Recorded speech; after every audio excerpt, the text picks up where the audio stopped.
Iran ने Israel पर फिर हमला किया है और ये हमले देखिए बढ़ ही रहे हैं। ईरान ने इजराइल पर हमला किया है, भले आप निंदा कर लीजिए, लेकिन ईरान को भी यहाँ मैसेज देना है कि वो अपनी रक्षा कर सकता है और इसलिए बार बार वो बयान भी ईरान की तरफ से आ रहा है। और ईरान ने इजराइल पर मिसाइलें दागी हैं, इस वक्त की बड़ी खबर, ईरान ने इजराइल पर फिर हमला किया है। लेकिन यहाँ दिक्कत ये हो जाती है नरेश कौशिक साहब कि यहाँ आप युद्ध में कहते हैं कुछ दिखता नहीं है, लेकिन आपको अपने टारगेट सेट करने वाली बात होनी चाहिए। अस्पतालों को टारगेट किया जाता है, फिर एक उदाहरण दिया जाता है कि कैसे अस्पतालों में ही पूरी मिलिट्री बेस बना लिया जाता है, तो इसलिए उसको टारगेट किया जाता है। लेकिन आम लोगों की जो क्षति है, क्या उस ग्राउंड को आगे कोई नहीं रखना चाहता है? सबको सिर्फ अपनी जीत दिखती है।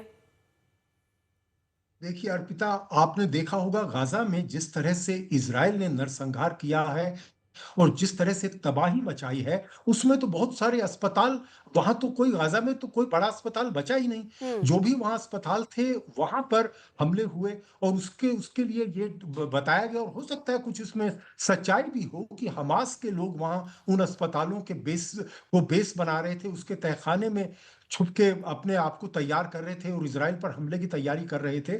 तो हो सकता है कि यहां भी ईरान में उनको ये संदेह हो कि अस्पताल में इस तरह से छुपे हों। लेकिन अस्पताल के, आपको तो याद होगा कि कल जब पहले दिन जब बमबारी इजराइल ने की थी, तो सबसे बड़ा जो हमला था, अगर आप सिविलियन हमले की बात करें। अच्छा ठीक है, एक और बड़ी खबर आ रही है, वो भी बता दें। यहाँ पर यूरोपियन यूनियन ने ईरान की जनता के साथ एकजुटता दिखाई है। ईरान में जो कुछ हो रहा है उसको लेकर ईयू की तरफ से कहा गया है कि लोगों की आजादी का हम समर्थन करते हैं। यूरोपियन यूनियन की तरफ से कहा गया है और ईरान की जनता के साथ एकजुटता यहां पर दिखाई जा रही है। पूर्णिमा नाथ जी हमारे साथ में जुड़ी हुई हैं। पूर्णिमा जी, एकजुटता की बात यहां पर कही जा रही है, समर्थन, लोगों की आज़ादी के समर्थन की बात यहां पर कही जा रही है, लेकिन अभी आपको क्या लग रहा है कि ये समर्थन तो यहां पर जताया जा रहा है, लेकिन उसके बावजूद क्या इसका इम्पैक्ट, क्या इसका असर आने वाले वक्त में पड़ता हुआ आपको दिख रहा है? क्या लगता है कि कुछ भी हालात यहां से बदलते हुए आपको दिखेंगे? हालात आपको बदलने से कहाँ कहाँ पे आपको दिखाना चाहिए? अब कि ईरान की साइड से बोल रहे हो कि अमेरिका या वेस्टर्न व्यू पॉइंट से आप बोल रहे हो? So we have to know exactly ये जो अटैक हुआ है, ये domestic politics, American domestic politics का एक एक्सटेंशन आपको बाहर दिखाई दिया है। ये अमेरिका का एक ट्रेंड रहा है। यहाँ पे war is something that they actually get adrenaline rush मिलता है उनको, लोगों को एक प्रदर्शन करने का एक मौका मिलता है कि America is a supreme country, America is supremacist है, उसको कोई टक्कर नहीं लगा सकता कहीं पे भी, कभी कभी भी। और जाके वो अटैक कर सकता है, को आप उसको मैनेज भी नहीं कर सकते, आप उसको रिटालिएट भी नहीं कर सकते हो।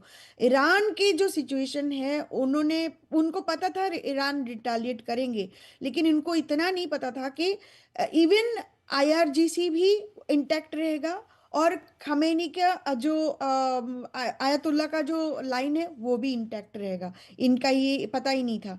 अभी आप सोचिए, अभी उनको अगर रिजीम चेंज करना होता, और रिजीम चेंज करने के लिए वहां पे गए थे और टोटल वाइप आउट करने के लिए गए थे, तो फिर आईआरजीसी का मेंबर क्यों है अभी भी?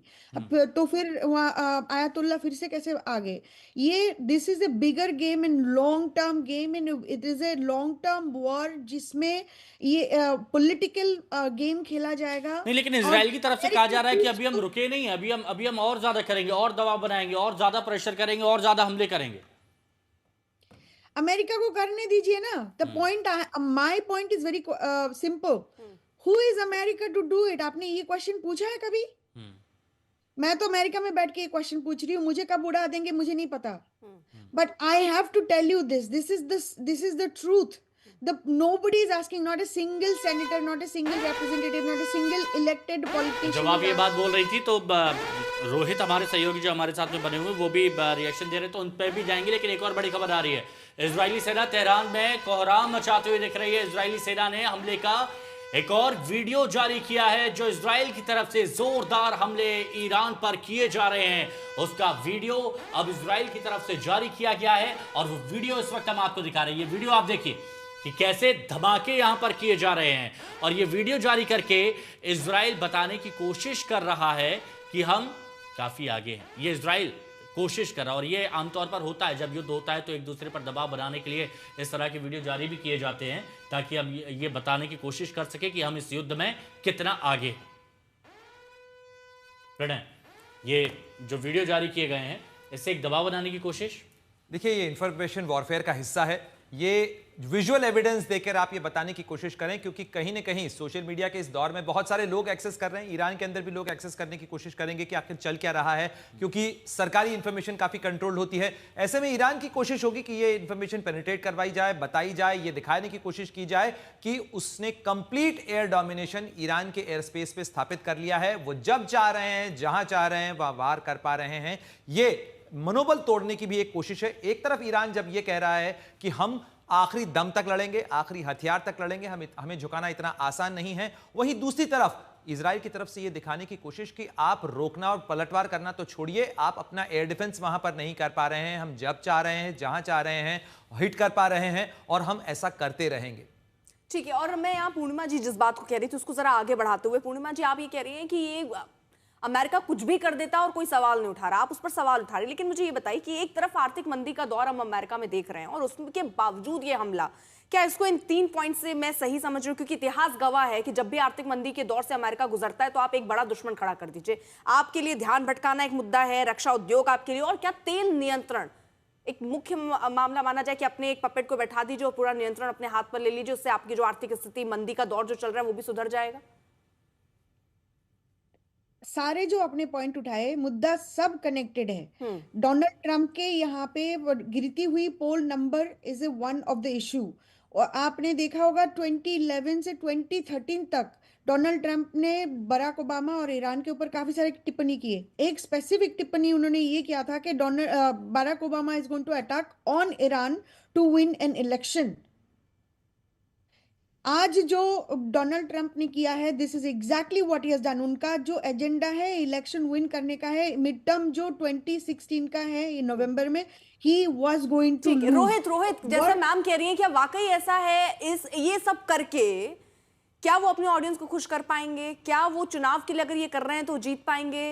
रोहित, देखिए, पूर्णिमा जी की बात सही है कि एवरीथिंग इज कनेक्टेड, लेकिन थोड़ा सा उसमें there is some sense in it. देखिए, president Donald Trump US institutions जो हैं, और मैं इंस्टीट्यूशंस में नाम दे रहा हूँ, state department, pentagon, intelligence agencies का, बहुत सालों से ये बात थी कि ईरान में जो है रजीम चेंज होना चाहिए। ईरान और अमेरिका के संबंध कभी अच्छे नहीं रहे, और अब स्ट्रेटेजिकली अगर आप देखें, जियोपॉलिटिकली अगर हम देखें, तो ये सेंचुरी वो ही लीड कर पाएगा जिसके पास एनर्जी सिक्योरिटी है। और उसी के चलते प्रेसिडेंट डोनाल्ड ट्रंप ने वेनेजुएला में जो हमने देखा, जो उन्होंने किया, उसी के क्रिटिकल मिनरल्स को चलते उन्होंने ग्रीनलैंड को हटाने की कोशिश की गई। और ईरान में दो चीजें हैं। एक तो ऑब्वियसली एक थ्रेट रहा है, हमेशा से रहा है इसराइल के खिलाफ। इसराइल अमेरिका का बहुत पुराना एलाय है। न्यूक्लियर वेपन्स अगर वहां आ जाते हैं तो पूरे रीजन के लिए गलत होगा। ये ट्रंप नहीं है, हर यूएस प्रेसिडेंट ने कहा है। और दूसरी चीज, एनर्जी सिक्योरिटी बहुत इंपॉर्टेंट है। और जैसे कि हमारे दूसरे पैनलिस्ट भी कह रहे थे कि अगर आप ऑयल कंट्रोल करते हैं, अगर आप चाइना के पास जो ऑयल जाता है ईरान से, अगर आप वो कंट्रोल करते हैं, तो आप निसंदेह आप लीडर बन जाते हैं फिर से अगले 50, 60, 70 सालों के लिए।